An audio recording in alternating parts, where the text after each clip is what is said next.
என்ன கொண்டு போய் போலீஸ் ஸ்டேஷன்ல நிறுத்தி எல்லாருக்கும் முன்னாடி பதில் சொல்ல வச்சுட்டாலே. அப்படியா? என்ன நொப்படியா? நம்பலையா? அப்படி இல்ல. அப்பா ப்ளீஸ் பா, அப்பா அழாதீங்க. சுரேஷ் போலீஸா இருந்ததால நாங்க தப்பிச்சோம். என்னடி சொல்ற? நீ என்ன சொல்ற?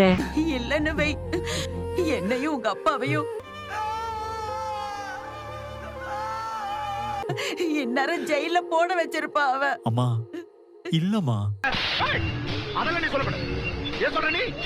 அதெல்லாம் நீ சொல்லக்கூடாது. உங்களை ஸ்டேஷனுக்கு வர வைக்கணுங்கிற எண்ணமே மதிக்கு இருந்திருக்காது. ஓ அப்படியா விஷயம்? ஒரு நிமிஷம். சுரேஷ பார்த்து பேசிட்டு போலன்னா அந்த பொண்ணு ஸ்டேஷனுக்கு போயிருக்கும். அவ்வளவுதானா? அவ்வளவுதான். இன்ஸ்பெக்டர் தலையிட்டதால பிரச்சனை வேற மாதிரி போயிருக்குமா? இதெல்லாம் நம்புற மாதிரி அங்க இருக்குது. எந்த நேரத்துல அவளை கல்யாணம் பண்ணி வீட்டுக்கு கூட்டிட்டு வந்தோமோ தெரியல. சுரேஷோட நிம்மதியும் போச்சு, நம்மளோட நிம்மதியும் போச்சு. அதாவது வாய்க்கு வந்தபடி எல்லாம் பேசப்படாது. எதா இருந்தாலும் நியாயமா பேசணுமா இல்லையா? மறக்காம சர்ப்ரைஸ் பண்ணுங்க. தேங்க்யூ.